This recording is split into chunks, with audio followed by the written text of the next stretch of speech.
Oh, hey guys, Jay from Simple Woods Life. How's it going, eh? This is a real fun little thing I'm doing. Just a quick little series, a little step-by-step guide, really break it down of what it actually takes to make maple syrup, because it's not really that complicated and it's not really that hard. I mean, the pioneers used to do it. Oh, no offense to them. No, I'm not trying to offend pioneers and their subsequent pioneer villages I've been on school trips and met these pioneers, and look, there's a lot of cars in the parking lot for me to believe they're pioneers. Come on, man. I'm not an expert. I'm not pretending to be an expert. I'm just telling you, over the last handful of years doing this, I've learned a bunch of stuff the hard way. I've learned what works for us, what doesn't work. So, you know what? This is for the folks who've got 5, 6, 7 trees, want to make, a couple of cups of maple syrup to toss on their pancakes and wow their family and friends. Maybe you've got a couple of maple trees on your property, or maybe your neighbor does, or maybe, you just want to have some fun with the family or something like that. I get it. And you found me, you found this channel. Hello. Be forewarned, possibly not today, but at any time I could break into song. I've been called the songbird of my generation. And I've got lots of videos for the past couple of seasons of doing the maple syrup stuff, and I'm gonna do that again this season. I just thought, in case somebody's like, I don't know, is that something I can do with the kids over the March break? yeah, of course you can, bud. 100%. Don't even worry about it. Can confirm. You can do it. You can do it! So we're gonna take you through it. We're gonna take you through a couple of little things, starting with the very basics, and that's what this video is. This is the basics to get started. And then the next video will be a little bit more, and the next video will be a little bit more. But, right now, you've got time, if you're anything like us, to get out there and get a couple of key supplies. You actually might already have a few of them.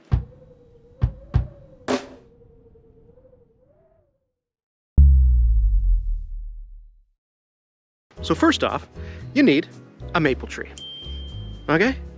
How many trees do you need? One. One's good. Do they have to be a certain size? Well, are you doing it for giggles? Or are you doing it to make it into a business? Because if you're doing it for giggles, no, man. Perfect world, you'd have a nice big tree.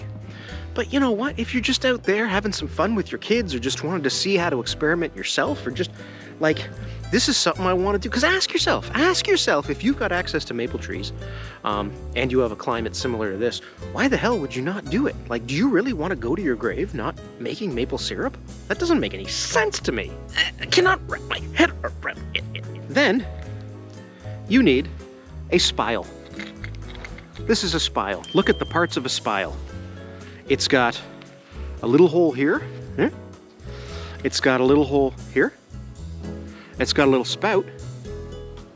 It's got some ridges. And it's got a little hook. And you can get these metal. You can get these in different colors. You can get them for tubes. You can get them in a couple of different sizes, depending on the size of your drill bit. But this spile should run you anywhere from 60 to 80 cents. Worst case scenario, maybe you pay $1. You gotta have this. This is 100% something you have to have. You can get it at Home Hardware. You can get it at PV Mart. Better go quick because they're closing up. But hey, you might get a deal, eh? Everything's 30% off, they say, except when you get in there and it's only 10% off, except you were buying some sort of a massive product like a giant arc welding machine, and then maybe it's 30% off. But the 10% off, if you really figure it out, doesn't even cover the cost of the tax. That's 79 cents at PV Mart. What else do you need? Maple tree, spile, a pail, a bucket. Now, these are the ones I use. And look, they have a little hole in them, and that hole goes on that. And you hammer this into the tree, and that's it. The maple sap comes into here and it fills up. Hello, hello, hello, hello. Now you can use these. These are plastic maple sap buckets, $6 to $8 a pop. You can buy them off of some websites. Careful on Amazon, because I've seen these things for like $50 a piece. You can get some old metal ones like you see on every single maple syrup drawing that you've ever seen. But really, you can do anything as long as it's a food safe bucket. Can you do it in a non-food safe bucket? You're gonna boil the living crap out of it anyway. Sure, I guess you can. You can do it in whatever you want. You could put it into a jerry can if you're a psycho. But a food safe bucket, because you're handling something that's got, food applications into it, that's the way you really want to do it. Sap bucket alternatives. Ice cream stores. If you drive up there on a certain day, they've got their big, like, 2-gallon tubs of ice cream or 1-gallon tubs of ice cream. And a lot of times they just stack them out back. And if somebody takes them, they take them. I would suggest going inside and saying, cool, if I grab a few of those. You could use milk jugs if you're American, because our milk comes in bags. You could use big water jugs. Like, you could use any food safe pail, jug, bucket that you find. We also have these. This is the lid. This lid keeps snow and rainwater and stuff out. Oh, I realize you can't see it, but this lid, that goes through that hole. All right. That goes onto the bucket. That's in the tree. And your rain and your snow and everything there. It's all right? It's all right. And that's that. But I mean, hey, if you're using like an ice cream pail or something like that, use the ice cream lid. We've also got we've got the big 5-gallon big white plastic bucket, you know, like a work bucket. Canadian Tire sells them in their food safe as well. Just the big white pail. You could use those, and you have to buy a lid, but buy a lid.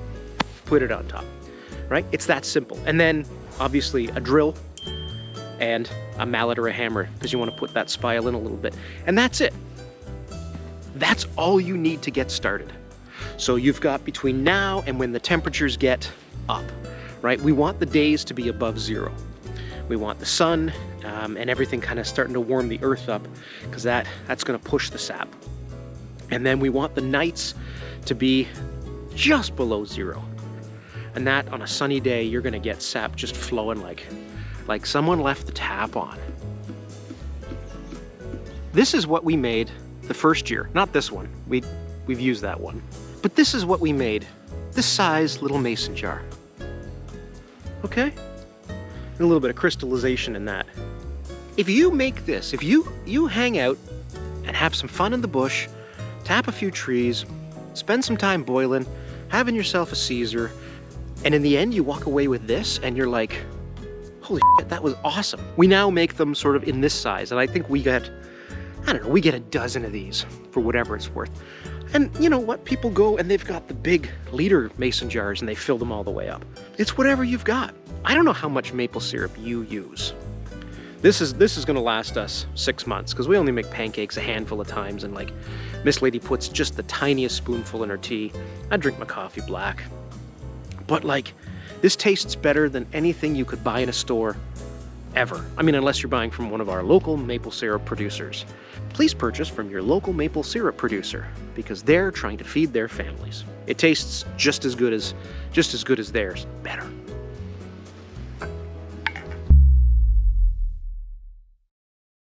Look through your closet and see if you can find an old t-shirt, or like an old sheet, an old pillowcase, whatever. And see if you've got a bungee cord, oh, I don't know, about yay big.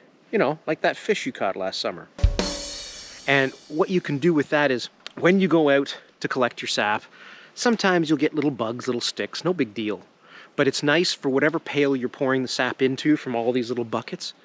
You put the t-shirt over top of it with an elastic, with a bungee strap, and you use that as a filter. You don't have to, but maybe you do.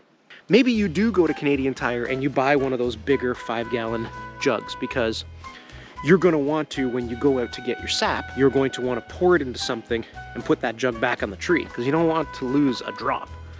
And then you'll carry that jug back to wherever you're going. So maybe get a big jug, or a couple big jugs. Maybe you have a bunch of big jugs. Maybe you're one of those people that have been keeping big jugs for years. And your wife's like, What are we doing with all these big jugs, Daryl? and you're like, Whoa, Alice. Settle down a touch. I don't know. They might come in handy. well, today's your day. They're coming in handy.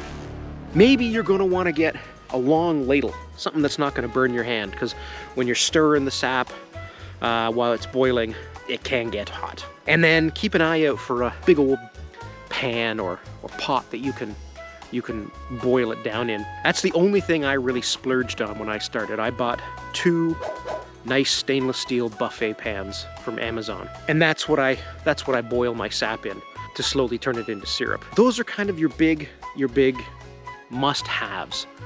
Your necessities a spile and some kind of a pail.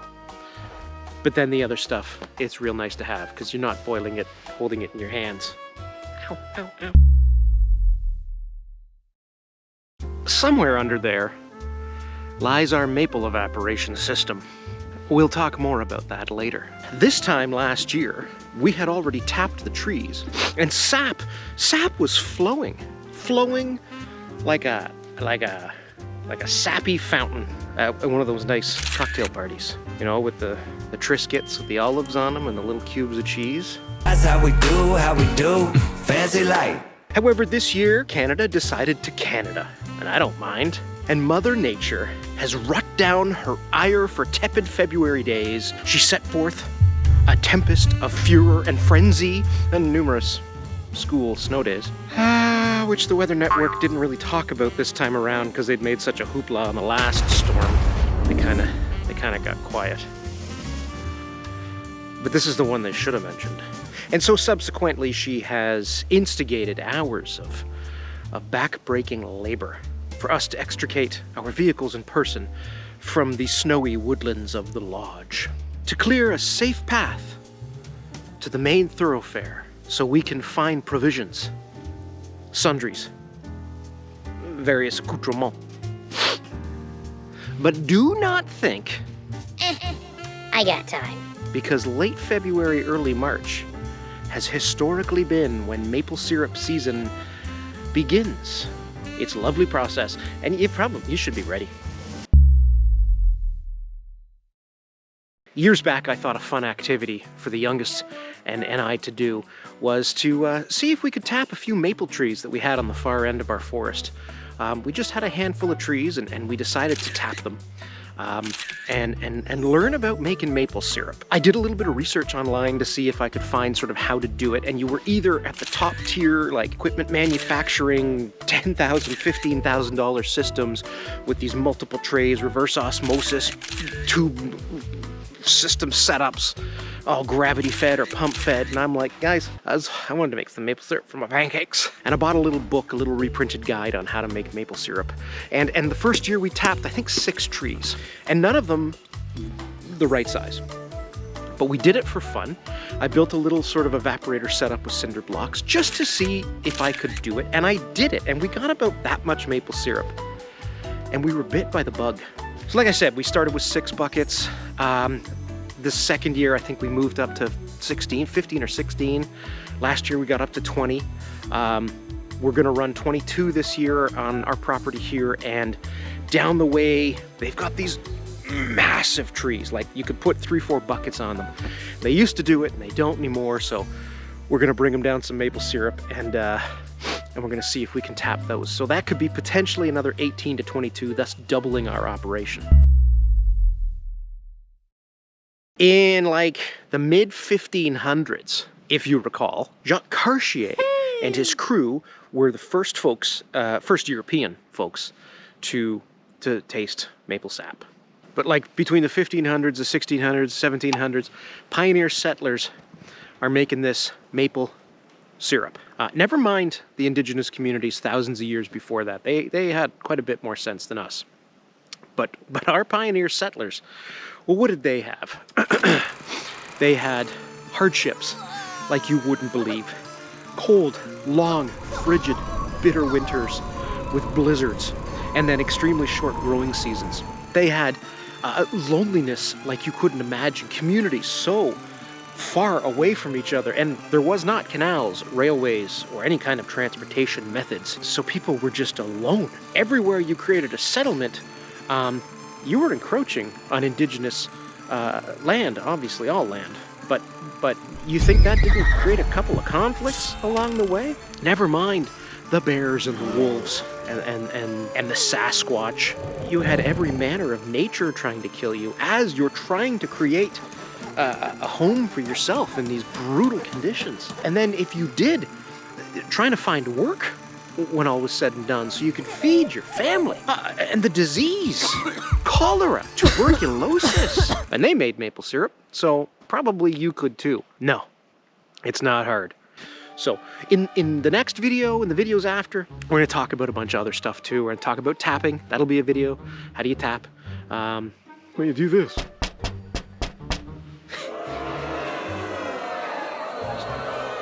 I'll be here all week. Don't forget to tip your servers. We'll talk about how to evaporate. This is my setup. Doesn't look like much with the snow. But the first year I had something way more simple. If you've got an old turkey fryer, hell, I've seen people do it on a barbecue. So, like, as long as you've got some sort of an outside heat source, do not do it in your house. Unless you want black mold everywhere you can't see.